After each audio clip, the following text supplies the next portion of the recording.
નમસ્તે દર્શક મિત્રો, હું હેમા શુક્લ એડવોકેટ જુનાગઢ આપની સામે આજે આ વિડીયો લઈને આવી છું. મારી socio legal channel legal advice by Hema Shukla advocate જુનાગઢમાં.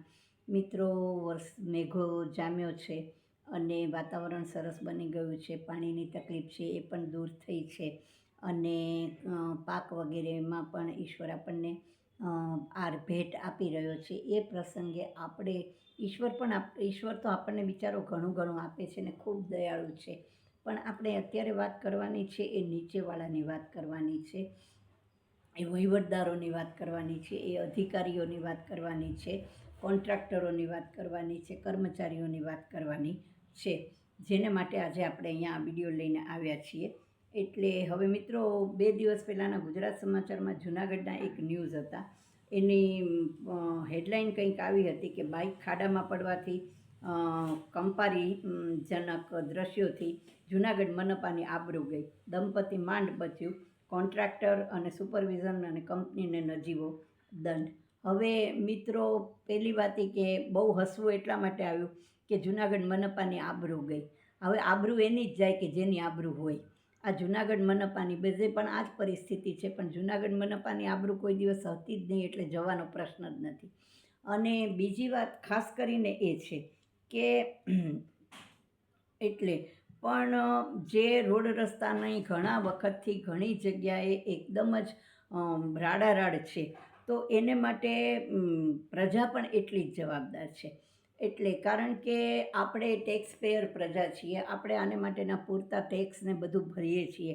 વાહનવાળાઓ પોતાનો વાહનનો મોટો ટેક્સ દર વર્ષે ભરે છે.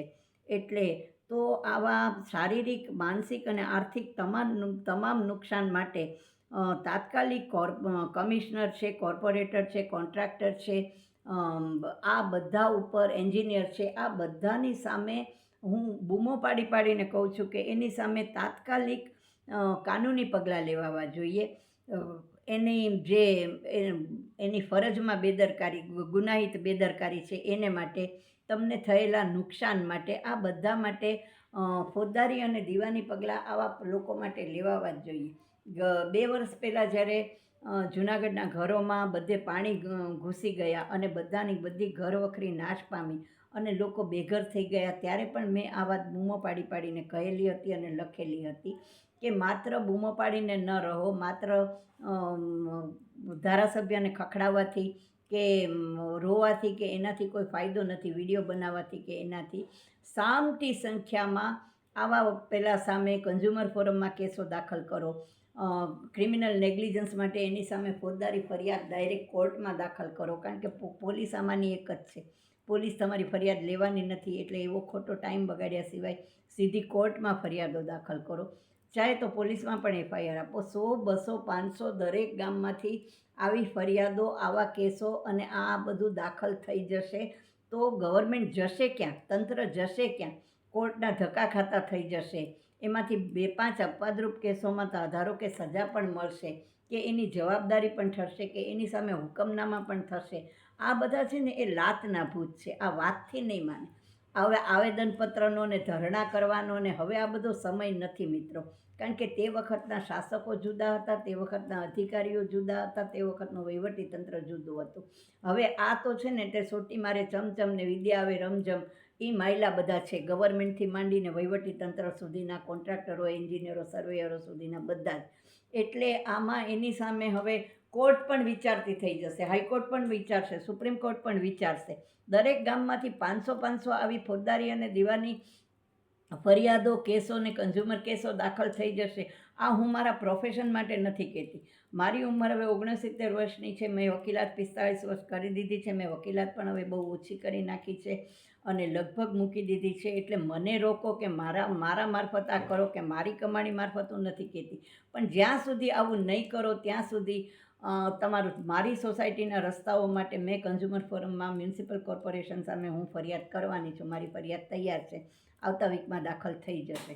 તો જ્યાં સુધી આવું નહીં કરો ને ત્યાં સુધી આ તંત્ર જાગવાનું નથી, અને આવું કરવું જ જોઈએ. આમાં બહુ લાંબો ખર્ચો નથી. એડવોકેટ મિત્રોને પણ મારી વિનંતી છે કે તમે આમાં થોડી મદદ કરો અને તમે પણ થોડું ગાઈડ કરો, થોડા ઓછી ફી લઈને કે નિઃશુલ્ક તમે આવું કરો. તમારેમાં પૈસાની ત્રેવડ ન હોય તો તમે જિલ્લા કાનૂની તાલુકા કાનૂનીમાં વકીલ રોકી આપવા માટે અરજીઓ કરો અને એના મારફત વકીલો રોકાવો. એની પાસે 500 અરજીઓ થશે તો એમાં પણ DLS district legal service, state legal service, national legal service એ લોકો પણ વિચારતા થશે અને એ પણ પહોંચી નહીં વળે ને એ પણ તંત્ર ઉપર કડક થશે. તો આ બધું કરવું મિત્રો, હું અગાઉ અનેક વખત કહી શકી છું કે નહીં સુપ્તસ્ય સિંહસ્ય મુખે મૃગ પ્રવિશંતિ મુખે મૃગાઃ. સૂતેલા સિંહના મોઢામાં શિકાર ક્યારેય આવી જતો નથી. તો જ્યાં સુધી તમે તમારું હિત નહીં વિચારો ને તમારા હિત માટે ને તમારા કાનૂની અધિકાર માટે નહીં લડો ત્યાં સુધી તમને એ કોઈ સામેથી આવીને આપી જવાનું નથી. અને એને માટે આ શાસકો માટે આ જ એકમાત્ર ઉપાય છે કે એને તમે કાયદાથી સીધા કરો. મ્યુનિસિપલ કોર્પોરેટર છે, મ્યુનિસિપલ કમિશનર, તમારા પહેલાંના કોર્પોરેટર, મારા એરિયાનો જે કોર્પોરેટર છે એના વિસ્તારમાં હું જઈને જોઈ આવી છું કે એની આસપાસના, એના ઘરની આસપાસના ને એના વિસ્તારના રસ્તા માખણ જેવા છે. એટલે તો એ કરે અને આપણામાં બાકીના વોર્ડ જે છે એના પ્રત્યે બેદરકારી કે બેજવાબદારી, તો કોર્પોરેટરો પણ પગાર લે છે મિત્રો, મફત કામ નથી કરતા અને ચૂંટાવા આવે ત્યારે ઘેર ઘેર હાથ જોડીને વિનંતીઓ કરતા હોય છે. તો કોર્પોરેટરોની પણ આ જવાબદારી છે, એની આ ફરજ છે ને એની આ બેદરકારી છે આવું કંઈ પણ બનવા માટે થઈને. તો આવું જ્યારે પણ બને ત્યારે તમારા લીગલ રાઇટ્સ માટે થઈને તમે અવેર થાવ. હું કાયમ કહું છું કે જૂનાગઢમાં નરસિંહ મહેતા જન્મી ગયો એ જૂનાગઢના મોટામાં મોટી કમનસીબી છે કે બધી પ્રજા આખી છે એ પણ નરસિંહ મહેતાની નાતની ને નરસિંહ મહેતાના સ્વભાવની જ છે કે જે ગમે જગત ગુરુદેવ જગદીશને તે તણો ખરખરો ફોક કરવો, અગર ચિત્ત તું ચિત્તને સિદ્ધને ચિંતા કરે, કૃષ્ણને કરવું હોય તે કરે. તો આ ન ચાલે. નરસિંહના જમાનામાં એ ચાલ્યું ત્યારે, કારણ કે ત્યારે શાસકો શાણા હતા, આટલા બધા ખાઉધરા નહોતા, અન્યાયી, અનૈતિક કે અપ્રામાણિક નહોતા. હવે આપણે નરસિંહ પણ નથી અને આ શાસકો એને લાયક પણ નથી. એટલે આપણે આ નરસિંહ વૃત્તિ હવે ચાલી શકે એમ નથી. માટે જાગો. જ્યારે પણ કોઈ પણ પ્રકારનું નુકસાન થાય ત્યારે શાસકો સામે સામટી ગવર્મેન્ટના લીગલ ડિપાર્ટમેન્ટને ચીફ સેક્રેટરીમાંથી માંડીને બધાને પક્ષકાર તરીકે જોડી અને એની સામે કાનૂની કાર્યવાહી કરો તો જ આ પ્રજા સીધી ચાલશે. સમજો તો ઠીક છે અને નહીં તો ભોગ બનો તો તમે એને લાયક છો. Thank you very much. આપને વિડીયો ગમ્યો હોય ને ઉપયોગી લાગ્યો હોય તો please like, share and subscribe it also. કહેવાનું બીજું કોઈ કારણ નથી, ધંધાકીય કોઈ હેતુ કે સ્વાર્થ નથી. કોઈ પણ કાનૂની સલાહ જોઈતી હોય તો તમે ચોક્કસ આવી શકો છો. મારો મોબાઈલ નંબર છે 9428018323 9428014823. બાઉદીન કોલેજની સામે ડોમિનોઝ પિઝાની પાછળ 11 કલ્યાણનગર સોસાયટી મારી ઓફિસ છે.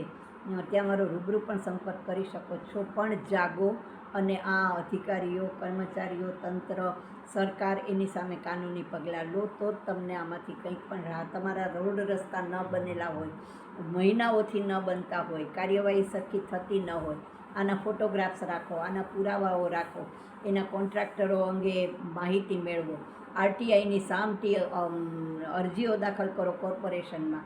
આ બધું કરો તો જ આ તંત્ર જાગશે. વિડીયો આપને ઉપયોગી લાગ્યો હોય તો please like, share and subscribe it also. Thank you very much. જય હકેશ.